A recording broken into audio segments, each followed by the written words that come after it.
I bought this rental property in my retirement account. Now you might be thinking, why would you invest your IRA or 401k in real estate? Well, I did it because I believe in real estate. I know real estate. I believe the cash flow and the appreciation on the property was going to be better than what I could get in the stock market. Now in today's video, I'm going to break down how do you do this. I'm actually an expert on the topic on using IRAs to invest in real estate and non-public assets, but I'm going to show you how I did it myself on this 3-bedroom, 2-bath rental in Indianapolis.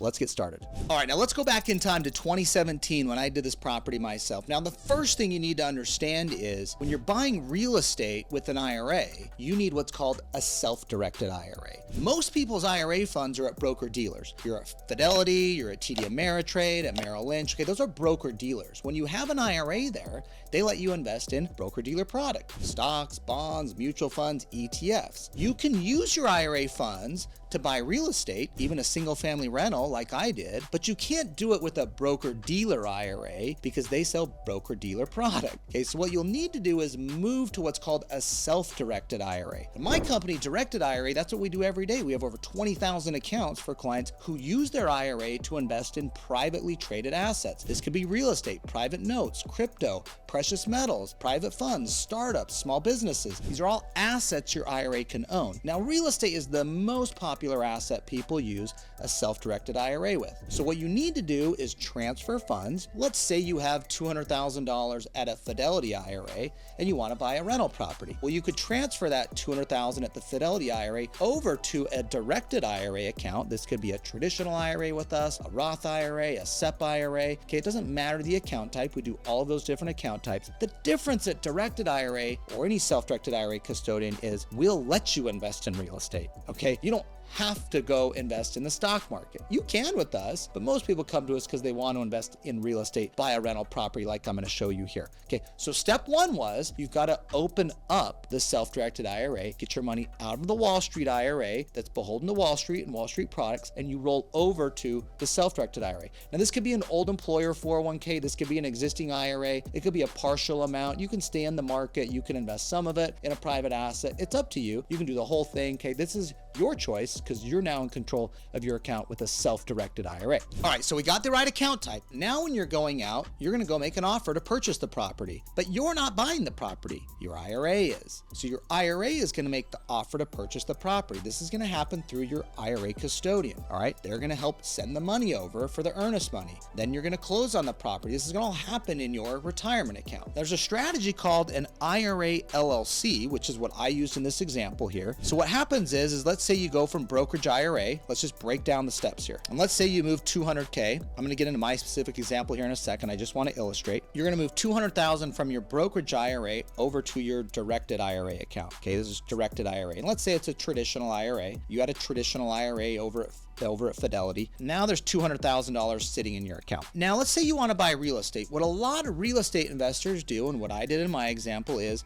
set up an LLC. So now I'm going to have your IRA own an LLC 100%. And that $200,000 is going to get invested into the LLC. Now you don't own the LLC. Your IRA owns the LLC. 100% in this example here, you're going to be manager of the LLC. Not member. Your IRA's member. That means owner for LLCs. But you're the manager of the LLC. Manager of an LLC is like president of the corporation. You have ability to sign for the LLC. Now that $200,000 goes into a bank account. Now there's banks that we work with that understand this structure. You want to use them. We love Titan Bank. They work this structure. Now that bank account is going to have a checking account associated with it. That $200,000 hits that LLC business checking account. Now remember, you don't own the LLC, the IRA does, but you're manager. Now you're going to go put a contract on the property to buy in the name of the LLC. Let's say you called the LLC XYZ Investments LLC. That will be the buyer to purchase the property. Then you're going to send a check or send a wire from the LLC business checking account to the title company or escrow company or the seller, whatever the case may be, to go purchase the property. Later, of course, you're going to have closing and final documents. Then if there's any improvements, the LLC is going to pay for that. Now we've got a tenant in there. Now let's go to my example here. I'll just show you how I did it on mine. Okay, I bought this property and I used that same LLC structure. 85,000 bucks is what I did to purchase the property. Now I listed it for rent for 1,100 bucks a month. It was actually $950 at first. It went up over time as I had tenant swap out. I went up to 1,100 bucks a month, but that was pretty good to get 1,100 bucks a month on a property that I purchased for 85,000. So I'm getting good cash flow on the property for the dollars invested. And it went up over time as I had tenants leave, or even as I had some tenants stay. I kind of bumped the rent up over time. Now what happened here is you can see in 2022, I listed the property for 185 and I sold it for $183,000. Okay, I had approximately $100,000 gain on the sale of this property. Now when you own property in your IRA, what happens to the rental income? I was getting 1,100 bucks a month rent for most of the time that I owned it. Again, $950 at the first, $1,200 towards the end. This is a 5-year window that I held the property. Well, that rent's going into my LLC. It's going into my LLC checking account owned by my IRA. I was able to reinvest the money. I'll get into what I did next here in a second, but I was accumulating cash flow and then reinvesting into other deals. Also, when the property sold, the gain went back into my LLC. This is approximately $100,000 gain. I got my initial investment back, plus I got a $100,000 gain.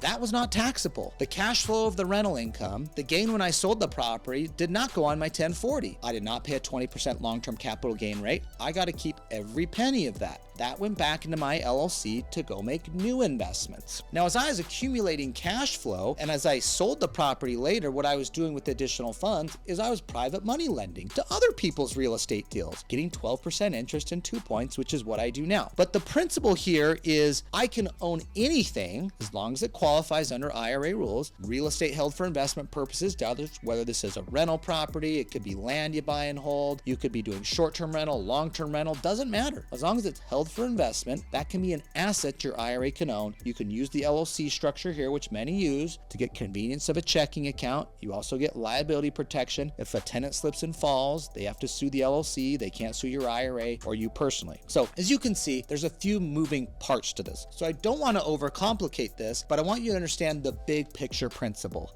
Your IRA is not beholden to Wall Street. You can choose that if you want. The whole point of having a self-directed IRA is we want to invest in the assets we know and believe in with the goal of having the biggest retirement possible when we hit 59 and a half. Because what do we want? We want to have more time with our family. We want to be able to do the things we want to do. We don't want to be working into our 70s. Heck, we may want to retire when we're 50. But it's all about getting good returns in a tax-efficient manner, which you can do with retirement accounts that create and build wealth. Now, if you believe you can do that in the stock market, or you've got advisors or something helping you there, great. I'm not saying don't do that, but I'm just telling you, there's a lot more people out there that know real estate, can invest well in real estate and believe in it, but are not doing it because they never even knew this was possible. So I'm here today to tell you, it is true. Your IRA or 401k can own a rental property. It can own a 3-bedroom, 2-bath rental in Indianapolis. If I can do it, you can freaking do it. I'm not some wizard investor. I just happen to be a lawyer that stumbled into this and was like, wait a second, your IRA can own real estate? This is pretty cool. So this is an important strategy. Again, it takes a self-directed IRA to do this. Our team at Directed IRA would love to help you. We've got a lot of resources on our website. I wrote the #1 book in the country on this. It sold over 50,000 copies, the Self-Directed IRA Handbook, that talks about how you can invest your IRA